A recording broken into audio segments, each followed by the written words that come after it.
Good morning, students. We are going to start the next chapter, which is the second chapter of your chemistry part. The name of this chapter is matter around us pure. ठीक है? तो पिछले chapter यानी first chapter chemistry के हम लोगों ने क्या पढ़ा था? मैटर क्या होता है? What is matter and what are the different states of matter? How they change depending on the type, kind of temperature and pressure we are applying on that. But now in this chapter, we will try to find out whether the matter is pure or not, and which type of matter we call it pure and which type of matter we assumed as or called as impure. तो ये हम लोग इसमें समझेंगे कि matter किस तरह के मैटर को हम लोग शुद्ध बोलते हैं, प्योर बोलते हैं, और कौन सा तरह का मैटर जो है अशुद्ध है या इम्प्योर है. तो सबसे पहले तो हम लोग एक बार रिवाइज कर लेते हैं कि मैटर क्या होता है. Matter is anything which have mass and occupies space. ठीक ना? मैटर की ऐसा चीज है जो जिसका कोई मास हो और साथ में वो स्पेस भी ऑक्युपाई करता हो. और लगभग सभी चीजें जो इस ब्रह्मांड में यूनिवर्स में वो दोनों ही ये शो करती हैं एक्सेप्ट रेडिएशन. रेडिएशन में ऐसा नहीं होता है जो लाइट वगैरह है. ठीक? तो मास प्लस स्पेस यानी मास भी है ऑब्जेक्ट में और स्पेस भी ऑक्युपाई कर रहा है. ये है बेसिक प्रॉपर्टी ऑफ मैटर. ठीक? अब मैटर के दो ब्रॉड कैटेगरी हम लोग देखेंगे, प्योर एंड इम्प्योर. ठीक है? अब प्योर क्या होता है? जनरल भाषा में हम लोग बोलते हैं प्योर यानी कुछ भी मिक्स ना हो, शुद्ध हो, मिलावट से सब परे हो. ठीक ना? लेकिन केमिस्ट्री की भाषा में अगर साइंस के नजरिए से देखें तो प्योर का मतलब क्या होता है? तो मैटर और substance which is made up of only single type of particle. ठीक ना? ऐसी चीजें, ऐसी वस्तुएं जो केवल एक ही प्रकार के पार्टिकल से या कणों से मिलकर बनी हो, उसको हम लोग प्योर बोलते हैं. अब इस प्योर मटेरियल या मैटर के लिए तीन कैटेगरीज आते हैं, तो उसको हम लोग बारी बारी से समझेंगे.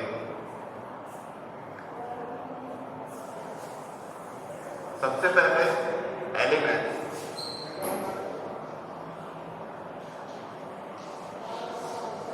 ठीक है ना? एलिमेंट, ये जो टर्म है एलिमेंट, इसको सबसे पहले रॉबर्ट बॉयल ने कॉइन किया था या दिया था ये वर्ड. Robert boil. ठीक? 1661 में इन्होंने ये वर्ड कॉइन किया था. ये वर्ड सोचा था और दिया था कि सबसे जो छोटा, किसी मैटर का सबसे छोटा जो हिस्सा होता है उसको एलिमेंट बोलते हैं. लेकिन इसके बाद एंटोनी लेवोसियर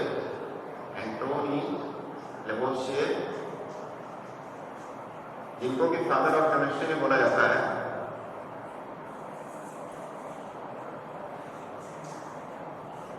उन्होंने वेल डिफाइंड इसका एक टर्म को डिस्क्राइब किया कि एलिमेंट एग्जैक्टली किसको बोलते हैं. तो एंटोनी लेवोसियर के हिसाब से, उनके अकॉर्डिंग एलिमेंट ऐसा कोई चीज है जो मैटर का सबसे सूक्ष्म रूप है और इसको ब्रेक करके और इसे सिंथेसिस फॉर्म कोई नहीं बनाया जा सकता है. ठीक? यानी अगर मान लेते हैं कि कोई ये मैटर है, कोई वस्तु है, अब इसको टुकड़े करेंगे तो छोटे छोटे इसके यूनिट्स बनेंगे. ठीक? एक आकार के, अलग अलग आकार के बनेंगे. अब ये छोटे यूनिट जो होते हैं उनको हम लोग एलिमेंट बोलेंगे एज पर रॉबर्ट बॉयल और एंटोनी लेवोसियर. ठीक? अब इन एलिमेंट को वापस से ब्रेक करके इनसे भी कोई छोटा टुकड़ा नहीं बनाया जा सकता अकॉर्डिंग टू एंटोनी लेवोसियर. समझ गए बात? कि एलिमेंट मैटर का वो हिस्सा होता है जो बहुत ही सूक्ष्म होता है और इसको ब्रेक करके फर्दर इससे छोटा कोई पार्ट या इसका छोटा हिस्सा नहीं किया जा सकता है. और एलिमेंट जो कि सिंगल फॉर्म में रहता है, इसलिए इसको प्योर की कैटेगरी में रखा गया, यानी ये प्योर सब्सटेंस है. ठीक है? क्योंकि जैसा कि हम लोग समझे थे कि pure means any matter which is made up of single type of particles. और पार्टिकल्स में यहां पर हम लोग डिस्कस करें एलिमेंट. क्लास 7th और 8th में आप लोग मेटल नॉन मेटल के बारे में पढ़े होंगे, तो उसको थोड़ा सा डिस्कस कर लेते हैं। एलिमेंट्स में अगर हम लोग थोड़ा सा डिटेल में जाएं तो मेटल्स, नॉन मेटल्स और मेटलॉइड्स, ठीक है ना स्टूडेंट। तो एलिमेंट के भी अगर हम लोग ब्रॉडर वे पे जाएं, पीरियोडिक टेबल अगर हम लोग देखें तो सारे जो एलिमेंट्स है उनको 3 कैटेगरी में रखा गया है। कुछ मेटल की कैटेगरी में है, कुछ नॉन मेटल और कुछ मेटलॉइड्स होते हैं। अब मेटल की प्रॉपर्टी जैसा कि क्लास 8 में आप लोग पढ़े होंगे कि metal is rigid, solid, lustrous, sonorous, ये सब प्रॉपर्टी आप पढ़े होंगे। हाईली कंडक्टिंग होता है, थर्मल या इलेक्ट्रिकल कंडक्टिविटी बहुत ज्यादा होता है मेटल का। मेटल के एग्जाम्पल क्या कह सकते हैं? आयरन या फिर एल्यूमिनियम या फिर कॉपर, बहुत सारे ऐसे मेटल हैं, अनगिनत हैं। Copper, etcetera, mercury, gold, silver and so on. तो ये सब सिंगल एलिमेंटल फॉर्म में है और सिंगल पार्टिकल से बने हैं ये। That's why they are called as pure metals और प्योर एलिमेंट। एलिमेंट का एक टाइप है मेटल, ठीक, क्योंकि मेटालिक प्रॉपर्टी शो करते हैं ऐसे बहुत सारे एलिमेंट। फिर दूसरा देखते हैं हम लोग नॉन मेटल्स। नॉन मेटल्स यानी ऐसे एलिमेंट जिनकी प्रॉपर्टी जस्ट अपोजिट है मेटल से, यानी मेटल जैसी प्रॉपर्टी शो करते हैं उसके जस्ट अपोजिट प्रॉपर्टी या जस्ट रिवर्स प्रॉपर्टी शो करते हैं ये एलिमेंट। यानी मेटल हाईली कंडक्टिंग होते हैं तो नॉन मेटल कंडक्टिंग नहीं होते हैं। मेटल लस्ट्रस होते हैं, चमकीले होते हैं, तो नॉन मेटल लस्ट्रस नहीं होते हैं। मेटल सोनरस होते हैं, यानी उनको अगर नॉक किया जाए या बीट किया जाए किसी भी चीज से तो एक श्रिल साउंड या हाई फ्रीक्वेंसी के साउंड प्रोड्यूस करते हैं। और नॉन मेटल जो है वो लो फ्रीक्वेंसी और लेस श्रिल साउंड प्रोड्यूस करते हैं। इस तरह की जस्ट रिवर्स प्रॉपर्टी शो करते हैं इनको, इसलिए इसके नाम के पहले नॉन लग गया, यानी मेटल से जस्ट विपरीत, मेटल की प्रॉपर्टी से जस्ट विपरीत प्रॉपर्टी या अलग प्रॉपर्टी इनकी होती है। एग्जाम्पल के लिए जितने भी लिक्विड फॉर्म में या गैसियस फॉर्म में पाए जाते हैं अधिकतर वो इसमें आते हैं एलिमेंट, जैसे कि oxygen, sulphur, oxygen gaseous form में होता है, सल्फर पाउडर के फॉर्म में, फॉस्फोरस, क्लोरीन, प्रोपीन, इस तरह से बहुत सारे नॉन मेटल्स हैं और ये भी एलिमेंट है। तो ये प्योर फॉर्म में होते हैं क्योंकि सिंगल एलिमेंटल फॉर्म में पाए जाते हैं नेचर में। फिर थर्ड प्रॉपर्टी है मेटलॉइड, सॉरी प्रॉपर्टी नहीं, थर्ड टाइप एलिमेंट का मेटलॉइड।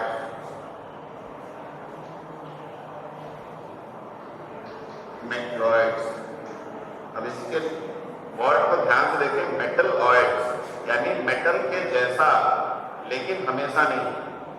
इसका नाम कैसे पड़ा है कि इसकी प्रॉपर्टी जो है मेटल की जैसी हो सकती है लेकिन एक पार्टिकुलर कंडीशन में, और कभी कभी ये नॉन मेटल जैसा भी बिहेव कर सकता है। तो कुछ ऐसे एलिमेंट हैं जो कभी किसी एक पार्टिकुलर टेम्परेचर या कंडीशन में मेटल की तरह बिहेव करते हैं और किसी अदर कंडीशन में नॉन मेटल की तरह बिहेव करते हैं।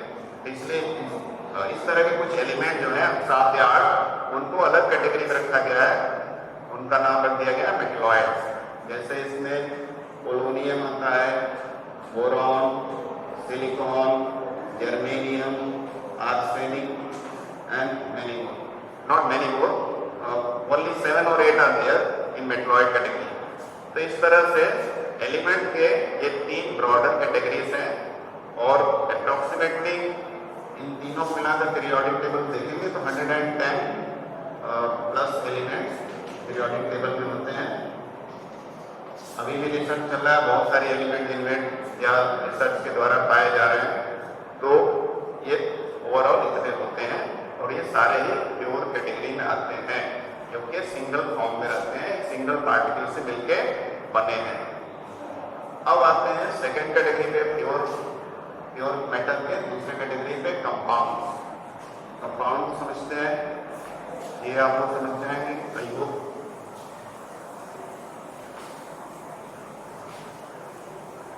तो सेकंड कैटेगरी है प्योर मैटर का कंपाउंड्स।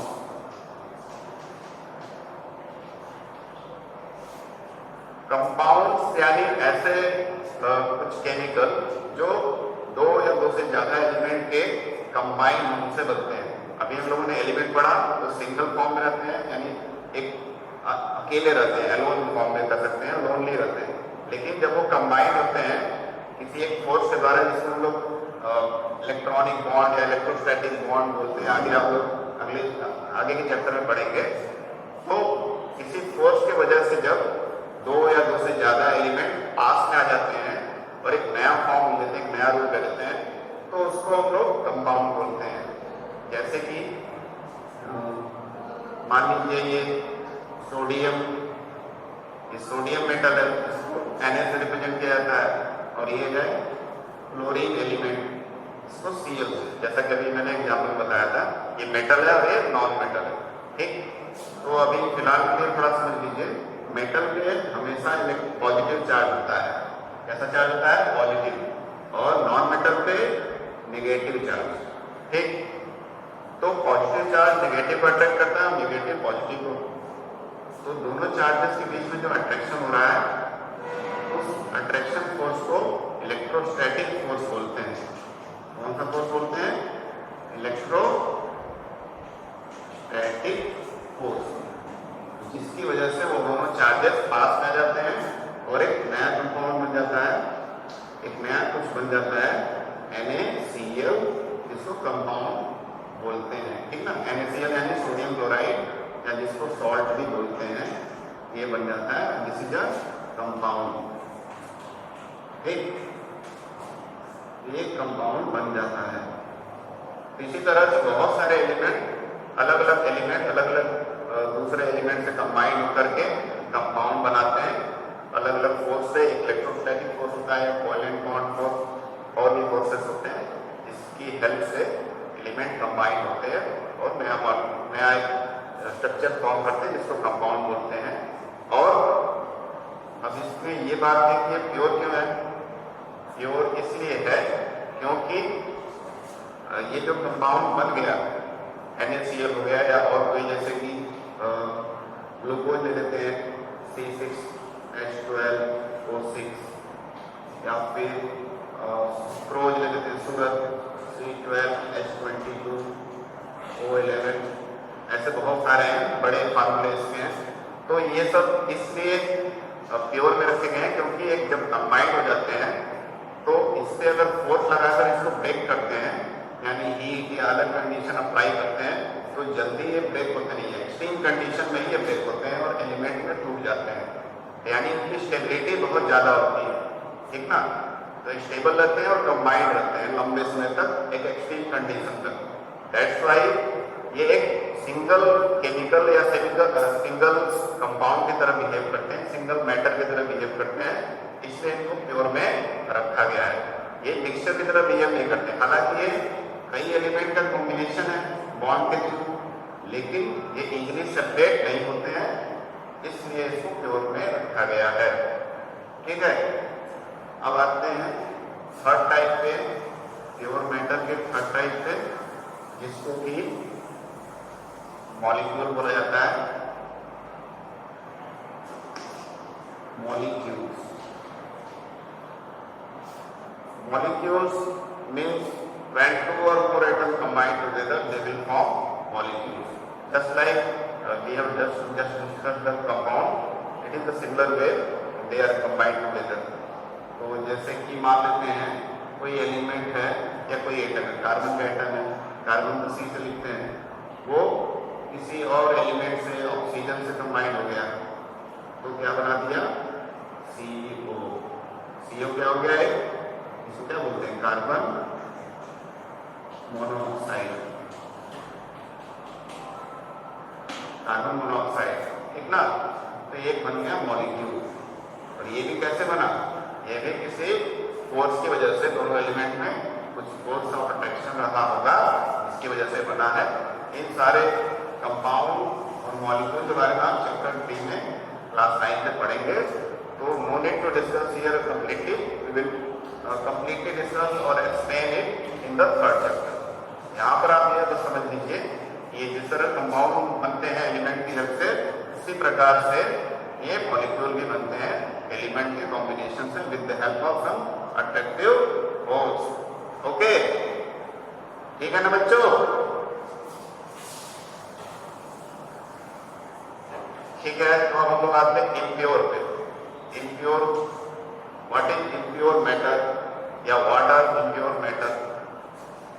तो इम्प्योर में हम लोगों ने टर्म लिखा है, यहाँ पर आप देखेंगे मिक्सचर,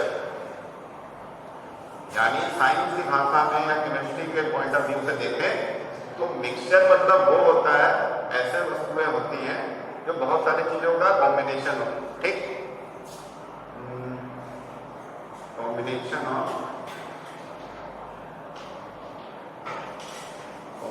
ऑफ डिफरेंट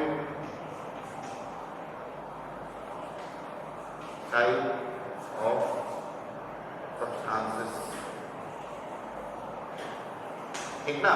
अलग अलग प्रकार के सब्सटेंसेस का कॉम्बिनेशन होता है मिक्सचर। और अब आप बोलेंगे कि कंपाउंड मॉलिक्यूल में तो मिक्सचर थे, नहीं, वहां पर जो दो या दो से ज्यादा एलिमेंट मिक्स हो रहे थे वो फिक्स रेशियो में मिक्स हो रहे थे, साथ में वो स्टेबल थे, यानी उनको फोर्स लगा के तोड़ करके उनके एलिमेंट को वापस अलग नहीं कर पाएंगे, ठीक है? वो एक्सट्रीम कंडीशन होता है। लेकिन मिक्सचर में क्या होता है कि चीजें मिक्स होंगी, लेकिन उसको इजीली हम लोग थोड़ा सा फोर्स अप्लाई करके सेपरेट भी कर सकते हैं। तो ये यानी अनस्टेबल मिक्सचर होता है। ये स्टेबल है, दैट्स व्हाई ये प्योर में आता है, यानी ये सिंगल केमिकल की तरह बिहेव करता है। लेकिन ये जैसे मान लेते हैं कि सॉल्ट में plus water, salt plus water, यानी पानी में नमक घोल दिए तो एक सॉल्टी वाटर का कॉम्बिनेशन बन गया, सॉल्टी वाटर बन गया, खारा पानी एल्कालाइन सॉल्यूशन बन गया। अब उसके बाद क्या होगा कि अगर हम लोग को एक सब मिक्सचर बन गया, नमक में पानी घोल दिए, ठीक? अब नमक में पानी घोल दिए, उसके बाद अगर हमको चाहिए कि वापस हम लोग इसमें से नमक निकाल लें, सॉल्ट को एक्सट्रैक्ट कर लें, तो क्या करना पड़ेगा? इस पानी को हीट देना पड़ेगा।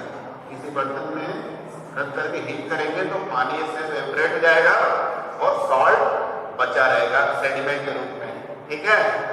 तो इस तरह से आपको वापस नमक मिल जाएगा और वाटर वेपर के फॉर्म में अलग आप लोग कलेक्ट कर सकते हैं, ठीक? यानी ये स्टेबल मिक्सचर नहीं था, अनस्टेबल था। ये किसी तरह का फोर्स नहीं बना रहा था, बस टेम्पोरली थोड़े समय के लिए मिक्स हुआ था। लेकिन हम सिंपली कोई फिजिकल मेथड अप्लाई करके, जैसे हीटिंग, कूलिंग या अदर मेथड अप्लाई करके इसको सेपरेट कर सकते हैं, ठीक? तो ये हो गया मिक्सचर। मिक्सचर को साइंस के पॉइंट ऑफ व्यू से इम्प्योर में रखा गया है because they are not stable and they can be separated by easy and simple method or simple physical methods. Okay, अब मिक्सचर के लिए अगर आप देख रहे होंगे यहाँ पर तो दो कैटेगरी है, होमोजेनियस मिक्सचर और हेटेरोजेनियस मिक्सचर। मिक्सचर के भी दो प्रकार हैं, दो टाइप्स हैं, तो उसको समझ लेते हैं। होमोजेनियस मिक्सचर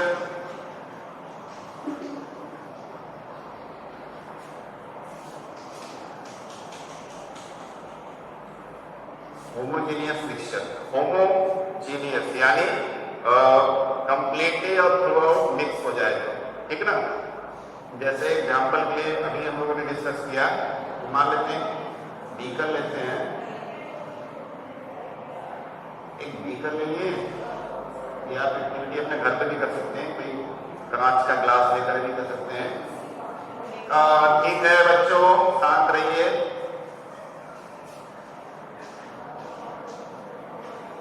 तो एक बीकर ले लिया, उसमें वाटर पानी ले लिए, तो ये ऑलरेडी इसमें H2O है यानी पानी, और इसमें ऊपर से सॉल्ट ऐड कर दिए, ठीक? सॉल्ट ऐड कर दिए और फिर इसको शेक करेंगे या मिक्स करेंगे तो बाद में एक सॉल्टी सॉल्यूशन बन जाएगा, ठीक ना?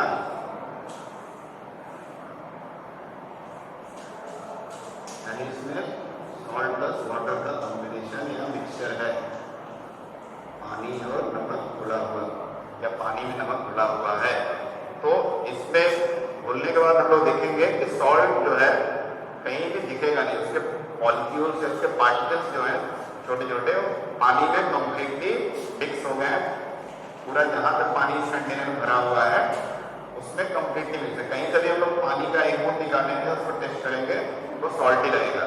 ऐसा नहीं है कि हम लोगों ने इतना सा सॉल्ट दिया है, इतना अमाउंट में अगर हम लोगों ने लिया है तो केवल यही पे इतना ही नमकीन करेगा, इतने पानी वो सारे पानी को सारा पानी जो है नमकीन या खारा हो जाएगा। क्यों हो जाएगा? क्योंकि जो पार्टिकल्स हैं सॉल्ट के वो ब्रेक हो जाएंगे और वो सारे वाटर में यूनिफॉर्मली डिस्ट्रीब्यूट हो जाएंगे, यूनिफॉर्मली डिस्ट्रीब्यूट हो जाएंगे। यूनिफॉर्मली डिस्ट्रीब्यूट होने का मतलब पूरी तरह से हर जगह फैल जाएंगे। जैसा कि आप लोग पहले चैप्टर पढ़े हैं कि कोई भी जो मॉलिक्यूल होता है या पार्टिकल्स होते हैं, मैटर होता है, उसका साइज बहुत ही छोटा होता है और वो अपने आप को लिक्विड में जो भी स्पेसेस होते हैं मॉलिक्यूल्स के बीच में, वाटर मॉलिक्यूल या कोई भी लिक्विड हो, उसको भी स्पेसेस में ऑक्यूपाई कर जाता है, उन जगह पे या जाकर अपनी जगह ले लेता है। दैट्स व्हाई वो हर जगह फैल जाता है। जबकि सॉलिड के केस में ऐसा नहीं होता, यूनिफॉर्म डिस्ट्रीब्यूशन या कोई भी डिस्ट्रीब्यूशन ना के बराबर होता है, बिकॉज वहाँ पे स्पेसेस नहीं होते हैं पार्टिकल के बीच में। ठीक, तो ये हो गया होमोजेनियस मिक्सचर, क्योंकि यहाँ पे पार्टिकल सॉल्ट के पार्टिकल पानी में कंप्लीटली डिस्ट्रीब्यूट जा रहे हैं, हर जगह फैल जा रहे हैं, मिक्स हो जा रहे हैं। सेकेंड हम लोग देखते हैं heterogeneous mixture. Heterogeneous mixture, heterogeneous mixture में हम लोग इस तरह का एक मिक्सचर होता है जिसमें जो दो चीजें जैसे ले लेते हैं, फिर से इसी को समझते हैं एक दूसरे एग्जाम्पल से। कंटेनर ए से कि कंटेनर ए है, वाटर इसमें और इसमें हम लोग सैंड ऐड कर लेते हैं, सैंड या सॉयल, मिट्टी। तो फिर क्या होगा कि पानी के कंटेनर में उसमें बालू या फिर सॉयल मिक्स कर दी, मिट्टी या बालू डाल दिए, उसको मिक्स किए, तो थोड़ा देर देखेंगे कि पानी जो होता है मटमैला हो जाएगा, यानी थोड़ा सा गंदा हो जाएगा, हेजी या डर्टी लगेगा। इस तरह का हल्का हल्का पानी पहले क्लियर था, लेकिन जैसे ही सॉयल या सैंड डालेंगे वो थोड़ा सा हेजीनेस आ जाएगा, उसमें गंदापन आ जाएगा, धुंधलापन आ जाएगा कह सकते हैं। फिर कुछ समय के लिए उसको छोड़ देंगे रेस्ट पे, यानी उसको हिलाएंगे नहीं कंटेनर को, तो फिर कैसा दिखेगा बाद में कि ऊपर का पानी लगभग क्लियर हो जाएगा, थोड़ा सा डर्टीनेस रहेगा और नीचे जो है सारा सैंड बॉटम पे जाके सेटल डाउन हो जाएगा। ठीक ना?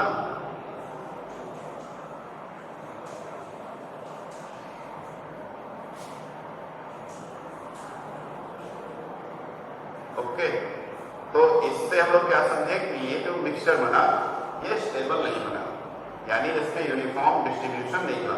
वो स्टार्टिंग में हम लोग चेक कर रहे थे तो पार्टिकल लग रहा था कि मिक्स हो गए, थोड़ा धुंधला बना गया था पानी में, लेकिन बाद में जब उसको रेस्ट पे छोड़े तो सारा जो पार्टिकल हम लोग ऐड किए थे सैंड या सॉयल का, वो बॉटम पे आकर सेटल डाउन हो गया और ऊपर हमारा क्लियर वाटर बच गया।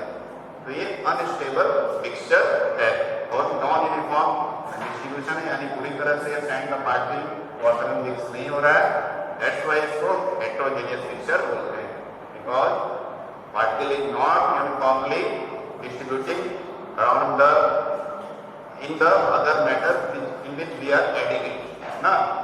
तो आगे नेक्स्ट वीडियो में हम लोग compound, elements, heterogeneous, homogeneous mixture के डिफरेंसेस और कुछ कॉमन पॉइंट्स को समझेंगे। तो आज के लिए इतना ही। ओके, थैंक यू बच्चों।